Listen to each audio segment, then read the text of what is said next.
Majority of the voters రైతాంగాన్ని ప్రభావితం చేసే, ఓటర్లను ప్రభావితం చేసే నిర్ణయాలకు ఎన్నికల కమిషన్ ఒప్పుకోదు. కాబట్టి అది కూడా సాధ్యం కాదు అనేది హరీష్ రావు గారి యొక్క వాదన. దత్తాత్రేయ గారు రమణ చెప్పండి, గారు నిజంగా హరీష్ రావు గారు అంత ధైర్యంగా మాట్లాడారంటే మరి ఇవాళ మన దగ్గర ఉన్నటువంటి రమణ టెక్నికల్ గారు అంశం ఏంటి?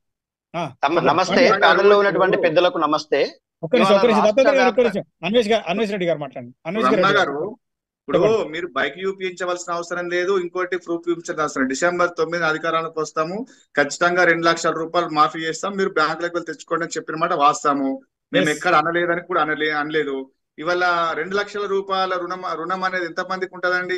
ఇప్పుడు 1 లక్ష రూపాయల రుణమాఫీ ఉన్నప్పుడు 25,934 కోట్ల రూపాయలు ఉండే, ఇది వాస్తవం. ఇప్పుడు 2 లక్షలకు వచ్చేసరికి దాని ఇంకొక 5,000 కోట్లు పెరిగి ఉంటది. కానీ రైతుల కోసము డబుల్ అవుతుంది. డబ్బులేం కాదన్న, 35 వేల కోట్ల కంటే ఎక్కువ కాదు. నువ్వు ఎంత తీసుకున్నా సరే, లెక్కలు ఉన్నాయి, 35 వేల కోట్ల కంటే ఎక్కువ దాటదు. సరే, రైతుల కోసం ఎంత ఉన్నా ఖచ్చితంగా భరించాల్సిందే. ఏ ఇబ్బందులు పడ్డా ప్రభుత్వం చేయాల్సిందే, చేస్తది. దాంట్లో బడ్జెట్ లేదు కదా, లోడ్ బడ్జెట్ ఉంది కదా, ఖర్చులు ఉన్నాయి కదా, ఎట్లా చేస్తారు అనేది. సరే, హరీష్ రావు గారికి ఉన్నటువంటి ఆలోచనతోటి మాట్లాడితే మాట్లాడుండొచ్చు. అదే తరహాలో రేవంత్ రెడ్డి గారికి ఉన్నటువంటి నమ్మకం, విశ్వాసంతో కూడా ఎట్లా చేయగలుగుతామంటే ఒక లెక్క ఉంది కాబట్టి చేస్తామని చెప్తా ఉన్నాడు. ఖచ్చితంగా అవుతుంది.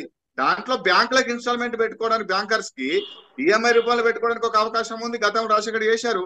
ఇప్పుడు రైతులకు ఒకటేసారి రిలీజ్ చేయడానికి ఒక అవకాశం ఉన్నది. అది పెద్ద సమస్యనే కాదు. ఖచ్చితంగా రుణమాఫీ అనేది ఎట్టి పరిస్థితుల్లో రైతులకు ఏకకాలంలో మాఫీ జరుగుతుంది. మీరు అంటున్నారు పార్లమెంట్ ఎన్నికలు ఉన్నాయి, రేపు స్థానిక సంస్థల ఎన్నికలు అయిపోతే తర్వాత చేస్తారో చేయరండి. అంటే ప్రభుత్వం, ఏ ప్రభుత్వం అయినా 5 ఏళ్ళు పాలించి నెక్స్ట్ ఓడిపోవాలని అనుకోదు కదా. ఖచ్చితంగా రైతులే మేజర్ పార్ట్. రైతులకు సంబంధించిన ఏది కూడా విస్మరించే పరిస్థితి లేదు. ఖచ్చితంగా రుణమాఫీ జరుగుతుంది. థ్యాంక్ యూ రమణ గారు. ప్యానెల్లో ఉన్నటువంటి పెద్దలందరికీ కూడా, ముఖ్యంగా బీఆర్ఎస్ పార్టీ తరపున ధన్యవాదాలు.